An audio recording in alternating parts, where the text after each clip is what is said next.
لحوكمة الشركات. وأشكركم جميعا على حضوركم، وإن شاء الله بعد 4 ساعات من الآن everybody will feel they are very very happy they have joined us, and inshallah that happiness will propel you to join us a year from now, inshallah. I will be short on the introductions because we have a lot to say, alhamdulillah. But I would like to go over the program briefly.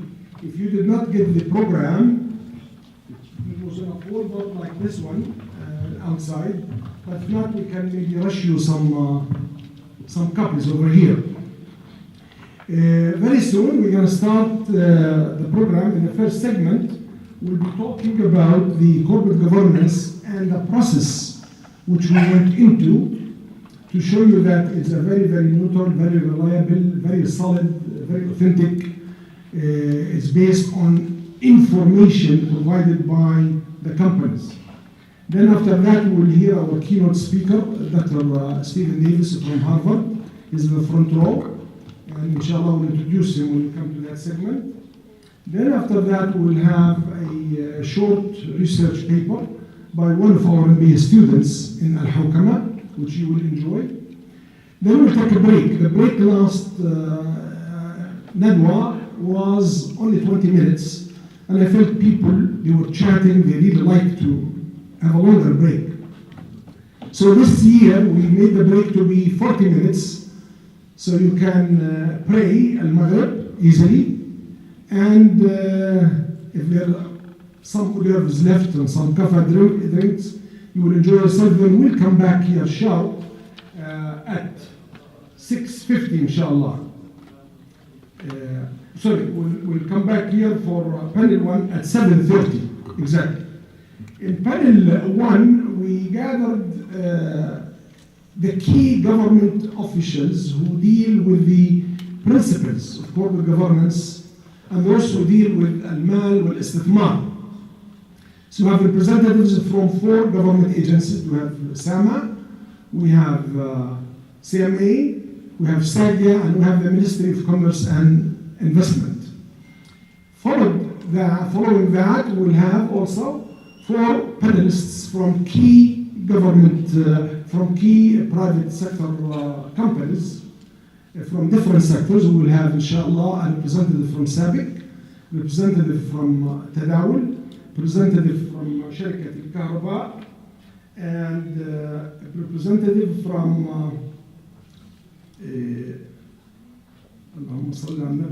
anyhow, we'll introduce them at that time when the time comes. All right? And then 2 short segments after that. It will be a segment about if you wish to follow up on corporate governance education, where you can go. And also, if you need an individualized report to show your company what they are doing good and what they are not doing not good, the actual score, the actual ranking, and what happened there, then we can indeed share with you your individual report. Other than that, your report and information with us is totally confidential.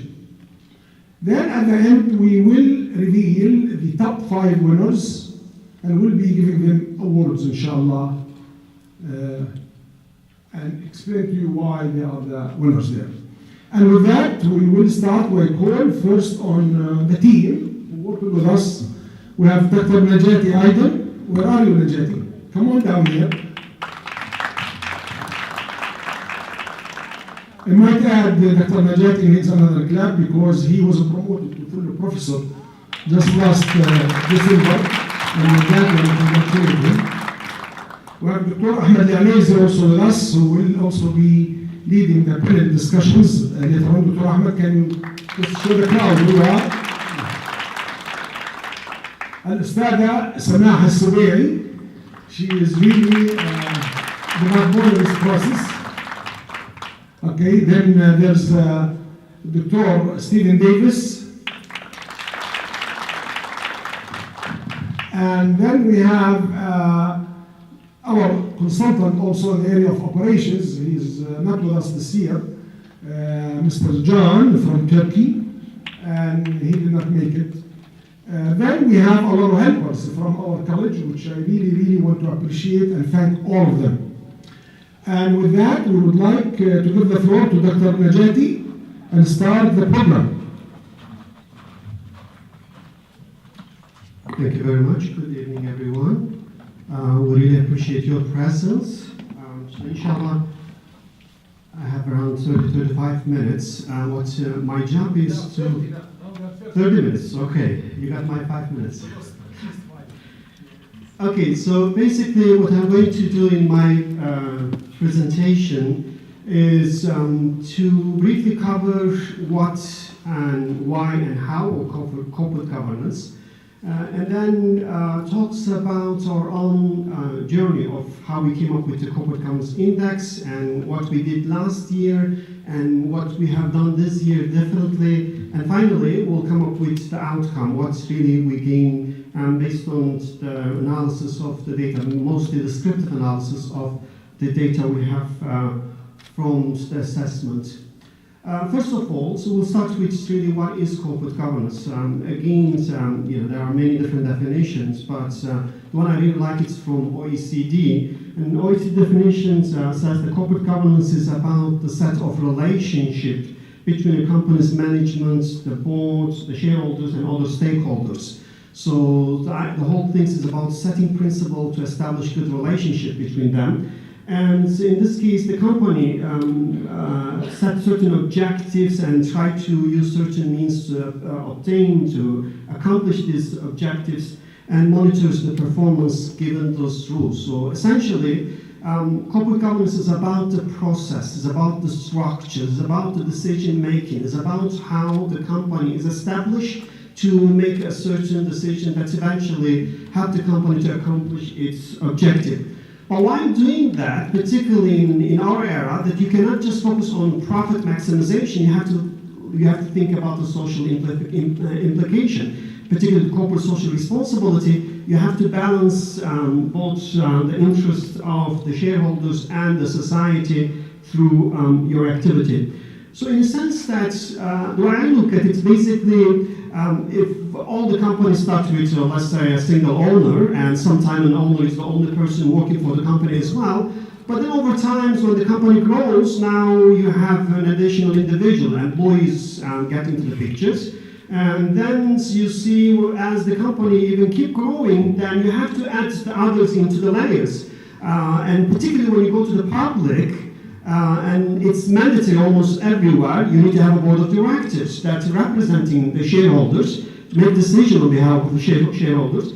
Then you will have a CEO is basically working under the board of directors and try to see how to work with employees and other stakeholders to maximize the objectives of the companies. So the idea here is how can we set the structure to draw the line between, let's say, the board of director and CEO, let's say the chairman and CEO.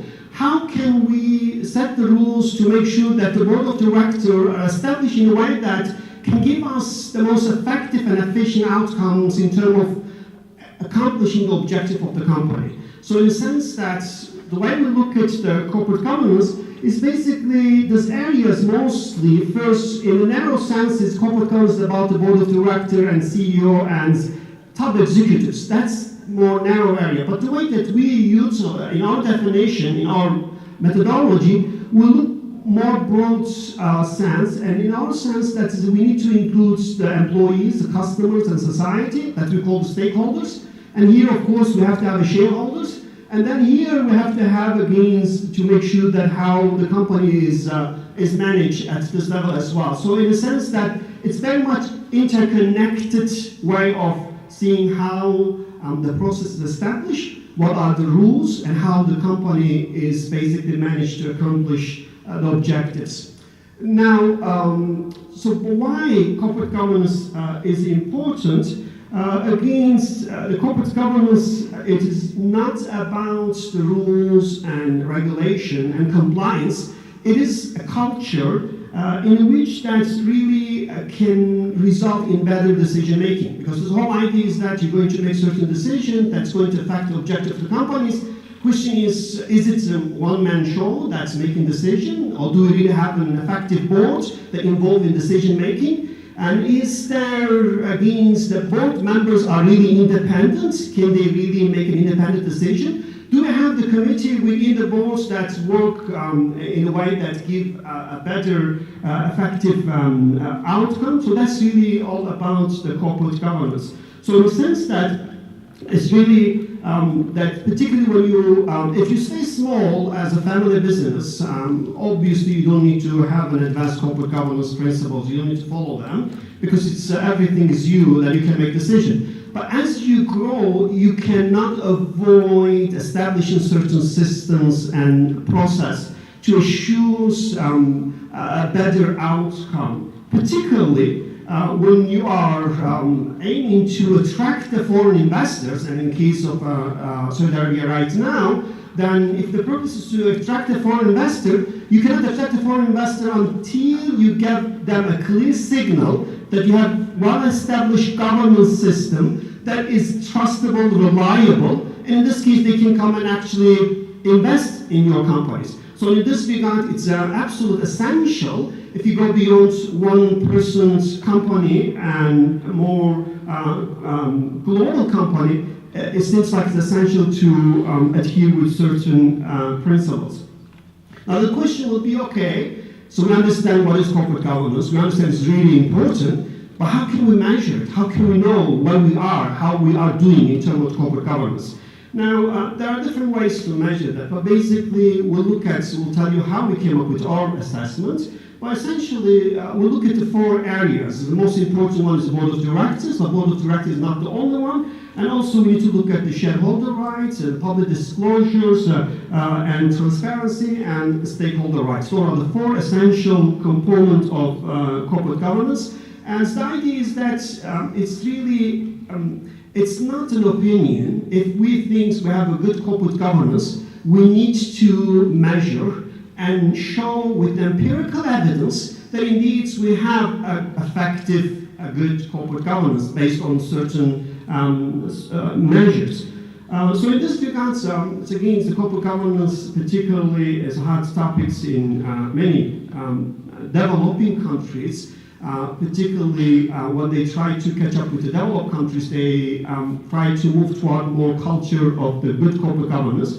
And the World Bank and OECD provide good guidance on how to really develop good corporate governance index. What we did, we followed a guideline from World Bank that they have publication in 2013, and they clearly specify 8 steps of coming with a good corporate governance index.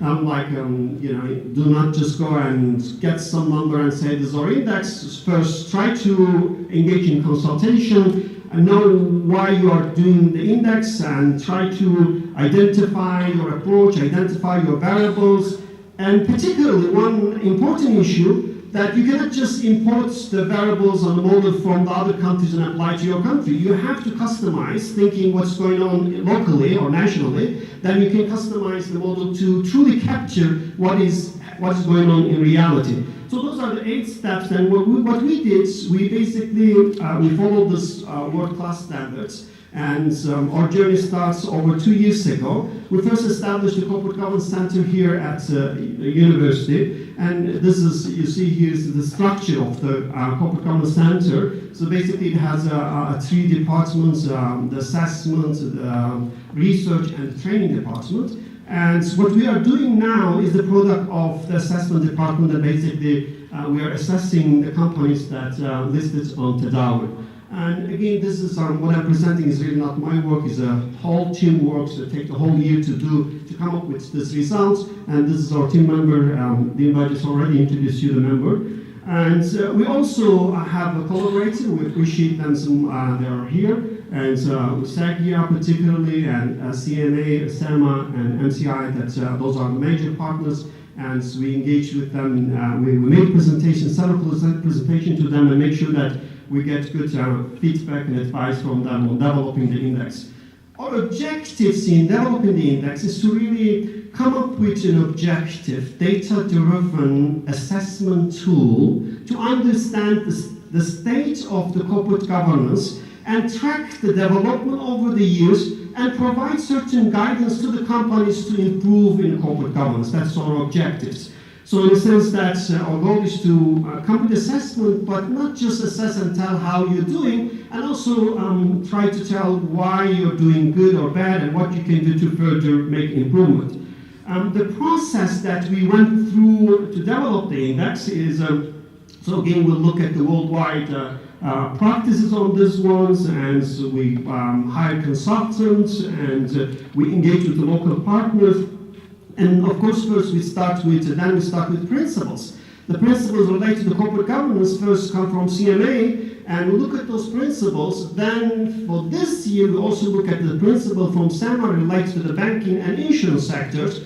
And we got those principles, but those are just the guiding principles, that what you should do as a corporation. Now what we did, we tried to come up with a measurable attribute or indicator that we can actually measure what is desired in those principles. That's what we try to do. And then we assign a certain numerical value in terms of whether you have it. If you have it, you get 1. If you don't have it, you get 0. If you partially have it based on the evidence, then you get 0.5. That's how we score the companies.